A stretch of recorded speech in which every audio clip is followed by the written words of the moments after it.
Good morning my dear friends. இன்றைக்கி வந்து பரங்கிக்காய் சௌ இது ரெண்டையும் யூஸ் பண்ணி தேங்காவை மிக்ஸ் பண்ணி இப்படி ஒரு நல்ல ஒரு ஸ்வீட் ரெசிபி நம்ம பண்ணுறதுன்னு தான் பார்க்க போகிறோங்க. வீட்டில் இருக்கக்கூடிய காய்களை வச்சு செய்யக்கூடிய ஸ்வீட் கம்மியாக இருக்கும். குழந்தைங்கள்லேருந்து பெரியவங்க வரைக்கும் எல்லோரும் விரும்பி சாப்பிடக்கூடிய அருமையான கோகனட் மிக்ஸ் இருக்கிற ஸ்வீட் இது எப்படி செய்கிறதுன்றதை இன்றைக்கி நம்ம பார்க்கலாங்க. அதுக்கு முன்னாடி நம்ம சேனலை சப்ஸ்கிரைப் பண்ணுங்கள். இதற்கு தேவையான பொருட்கள் சௌ ஒன்று வாங்கிக்கிங்க, பரங்கிக்காய் மஞ்சள் பூசணிக்காய்னு சொல்லக்கூடிய மஞ்சள் பூசணிக்காய் ஒரு கீத்து, பால் ஒரு கப், சர்க்கரை தேவைப்படும் அளவிற்கு, தேங்காய், இதெல்லாம் தான் நமக்கு தேவைப்படுற பொருள்களுங்க. இப்போ வந்து மஞ்சள் பூசணிக்காயை தோல் சீவி நல்லா மிக்சியில் போட்டு அரைச்சிக்கணுங்க. இது வந்து சௌவை வந்து தோலை சீவிட்டு நல்லா கேரட் துருவுறதில் துருவி எடுத்து வச்சுக்கணும். இப்போ மிக்சியில் ஒரு 10 ஏலக்காயை போட்டு நல்லா நைஸாக தூள் பண்ணிவிட்டு அது தூளான உடனே அதில் ஒரு 2 டேபிள் ஸ்பூன் பொட்டுக்கடலையை, உடச்ச கடலைன்னு சொல்கிற பொட்டுக்கடலை போட்டு அதையும் சேர்த்து மிக்ஸ் பண்ணி எடுத்து வச்சுக்கணும். ஒரு முடி தேங்காய் அல்லது ஒரு தேங்காயை துருவி எடுத்துக்கலாம். நான் இன்றைக்கி இருக்கிற தேங்காய் பல்ல போட்டு மிக்சியில் தான் ஊற்றி எடுக்கிறேங்க. நல்லா பிறுபிறுன்னு நல்லா வர்ற மாதிரி திரியாக வர மாதிரி அரைச்சி எடுத்து தனியாக வச்சுக்கிட வேண்டியதாங்க. மஞ்சள் பூசணிக்காயை தோலை எடுத்துட்டு மிக்சியில் போட்டு அரைச்சி நல்லா நைஸ் பேஸ்ட்டாக விழுதா எடுத்து அரைச்சி தனியாக வச்சுக்கிடணும். ஃபஸ்ட்டு வானல் அடுப்பில் வச்சுக்கிட்டு அரைச்சி வச்சேன் அந்த தேங்காய் துருவில் எண்ணெய் நெய் எதுவுமே இல்லாத ட்ரை ரோஸ்ட்டு நல்லா அடுப்பை சிம்மில் வச்சு ஃபுல்லாக ட்ரை ரோஸ்ட்டு பண்ணிடணும். கருகக்கூடாதுங்க. நல்லா வறுத்து எடுத்து ஒரு தட்டில் கொஞ்சோண்டு எடுத்து வச்சுக்கோங்க. கடைசியாக தேவைப்படும்.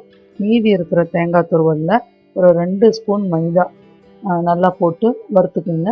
ஒரு 2 ஸ்பூன் வந்து ரவை கொட்டி நல்லா அதையும் சேர்த்து ஃப்ரை பண்ணிக்கிங்க. தேங்காய் துருவலோடு சேர்ந்து எல்லாம் மிக்ஸ் ஆனதுக்கப்புறம் பால் 1 டம்ளர் பால் விட்டு அதையும் சேர்த்து நல்லா கலந்துக்கோங்க. நல்லா சுருண்டு வர நேரத்துக்கு உங்களுக்கு சர்க்கரை போட்டுக்கோங்க. சர்க்கரை போட்டதுக்கப்புறம் அதுவும் சேர்ந்து நல்லா மிக்ஸ் ஆனதுக்கப்புறம் ஒரு 2 ஸ்பூனு நெய் விட்டிங்கன்னா நல்லா ரவுண்டாக பால் ஷேப்புக்கு நல்லா உருண்டு திரண்டு வந்துடும். நல்லா பதத்துக்கு வந்துடும் உங்களுக்கு. இது தேங்காய் பருவி செய்கிற பதங்க. இது வந்ததையும் நம்ம பிளேட்டில் தனியாக எடுத்து வச்சுக்கிட வேண்டியதாங்க. இப்போ அதே வானொலியில் அந்த சௌ நம்ம கேரட் துருவி வச்சுருக்குறோம் இல்லைங்களா, அதை போட்டு இதுவும் ட்ரை ரோஸ்ட்டு தான் பண்ணணும். அதே வானொலியில் போட்டுக்கலாம். அதில் அடிப்பத்தின மாதிரி இருக்கும். அது வந்து நமக்கு இன்னொரு லேயராக இருக்குமே தவிர இதில் நமக்கு மிக்ஸ் ஆகாது. அடிப்பத்துறதுக்கு வாய்ப்பு இல்லைங்க. அதனால அதுலேயே போட்டு நல்லா திக்காக கனமாகிடும் உங்களுக்கு. அதுலேயே போட்டு நல்லா ஃப்ரை பண்ணிவிட்டு இதில் வந்து ரவை மிக்ஸ் பண்ணல, 2 ஸ்பூன் மைதா, சுகர், அவ்வளோதாங்க.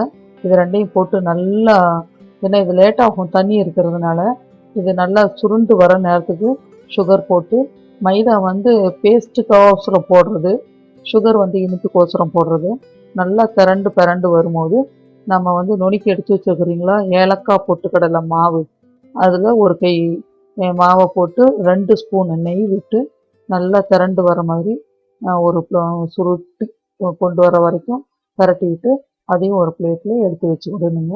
அடுத்தது மஞ்சள் பூசணிக்காயை அதே வானொலியில் கொட்டி நீங்கள் கிளறிக்கிட்டே வந்தீங்கன்னா அது நல்லா வந்து நைஸாக தான் பேஸ்ட்டாக தான் இருக்கும் உங்களுக்கு.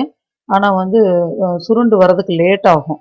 அதனால் அதுக்கு ஒரு 1/4 டம்ளர் பால் விட்டு அது வந்து காய் நல்லா பச்சை ஸ்மெல் போகிறதுக்கோசரம் இன்னும் கொஞ்சம் நேரம் சேர்த்தியே நம்ம வைக்கிற மாதிரி இருக்குங்க. பால் விட்டு நல்லா சுருண்டு வர நேரத்துக்கு 2 ஸ்பூன் மைதா மாவு, இதுக்கு தேவைப்பட்டால் ரவை 2 ஸ்பூன் போட்டுக்கலாங்க. ரவை 2 ஸ்பூன் போட்டு நல்லா சுருண்டு வர நேரத்துக்கு நம்ம தூள் பண்ணி வச்சுருக்கிற அந்த ஏலக்காய் பொட்டுக்கடலை மாவு இருக்கு இல்லைங்களா, அதை போட்டு நல்லா திருப்பியும் ஒரு பரட்டி விட்டு நல்லா உருண்டையாக உருட்டி வர்ற அளவுக்கு நம்ம வானொலியில் வச்சுட்டு இருந்துட்டு எடுத்து ஒரு பிளேட்டில் வச்சிட வேண்டியதாங்க. இப்போ 3 ப்ராசஸை நம்ம கம்ப்ளீட் பண்ணியிருக்கிறோங்க. இது வந்து சௌவுடைய கம்ப்ளீஷன் ஸ்டேஜு. அடுத்தது நம்ம அந்த தேங்காய் துருவலை போட்டு அதுடைய கம்ப்ளீஷன் ஸ்டேஜ் இது. இப்போ 3மே கம்ப்ளீட் ஆகிடுச்சு. இப்போ நம்ம வந்து ப்ராசஸ் மட்டும்தாங்க பாக்கி. இப்போ இந்த தேங்காயில் செஞ்ச பால் மட்டும் 2 பாலாக பிரித்து நல்லா வந்து கிராக் இல்லாத ரவுண்ட் ஷேப்புக்கு 2 பாலாக உருட்டி எடுத்து வச்சுருக்குறேங்க.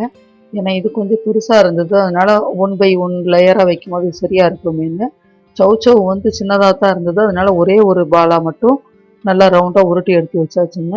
அடுத்தது மஞ்சள் பூசணிக்காயும் நல்லா ஒரு பாலாகவே உருட்டிக்கிட்டேங்க. அது 2ஆக உருட்டல, நல்லா உருட்டி அதையும் ஒரு பாலாக எடுத்து வச்சாச்சுங்க.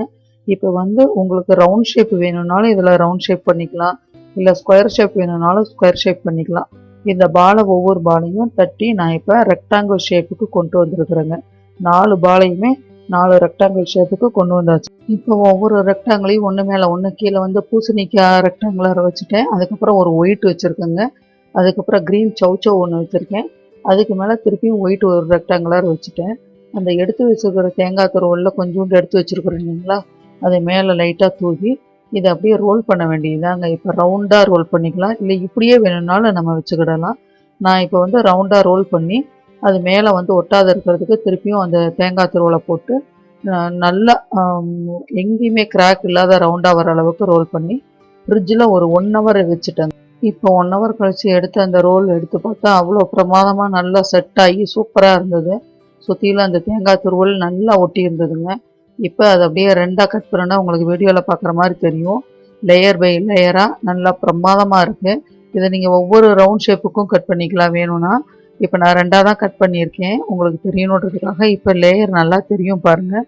வெளியில் அவுட்ரு பூசணிக்காய், அதுக்கு அடுத்தது ஒரு ஒயிட்டு, அதுக்கப்புறத்தது ஒரு சௌச்சௌ ஒரு க்ரீனு, சென்டரில் வந்து திருப்பியும் ஒரு ஒயிட் வந்திருக்கும் பாருங்கள். இது வந்து இன்னும் கலர் பொடியெல்லாம் போட்டிருந்தா உங்களுக்கு ரொம்ப கலர்ஃபுல்லாக தூக்கி கொடுத்துருக்கோம். அந்த க்ரீனு இந்த எல்லோ எல்லாம் நான் எந்த கலர் பொடியும் யூஸ் பண்ணலை. வீட்டில் இருக்க காய்கறி வச்சு சிம்பிளாக செய்யணுன்றதுக்காக செஞ்சதுங்க. இதில் சொல்லப்போனால் இந்த முந்திரி பாதாம் எதுவுமே நம்ம யூஸ் பண்ணல. என்ன பொருள் இருக்கோ அதை வச்சு சிம்பிளாக செய்யலாமேன்றதுக்காக செஞ்சு உங்களுக்கு ஒரு வீடியோவாக போட்டாச்சு. இப்போ அருமையான ஒரு பூசணிக்காய் சௌச்சௌ கேக் ரெடி பண்ணியாச்சுங்க. இது வந்து கேக் மாடலில் கட் பண்ணி பீஸ் பீஸாக கூட நம்ம எடுத்து சர்வ் பண்ணலாம். ரொம்ப ஃபஸ்ட் கிளாஸாக வந்திருக்கு. எதிர்பார்த்ததை விட நல்லா இருக்குது. டேஸ்ட்டும் ரொம்ப பிரமாதமாக இருக்குங்க. இதே மாதிரி நீங்களும் உங்கள் வீட்டில் செஞ்சு பார்த்துட்டு எப்படி இருக்குன்றத தெரியப்படுத்துங்க. இப்போ உங்களுக்கு அருமையான பூசணிக்காய் சௌச்சௌ கேக் எப்படி செய்கிறது, ஸ்வீட் கேக்குன்றதை சொல்லிட்டேங்க. இந்த வீடியோ உங்களுக்கு பிடிச்சிருந்ததுன்னா ப்ளீஸ் உங்களுடைய ஃப்ரெண்ட்ஸுக்கு ஷேர் பண்ணுங்கள், லைக் பண்ணுங்கள். எங்கள் சேனலை சப்ஸ்கிரைப் பண்ண மறக்காதீங்க. கூடவே கொஞ்சம் பெல் பட்டனையும் கிளிக் பண்ணிவிடுங்க. தேங்க்யூ.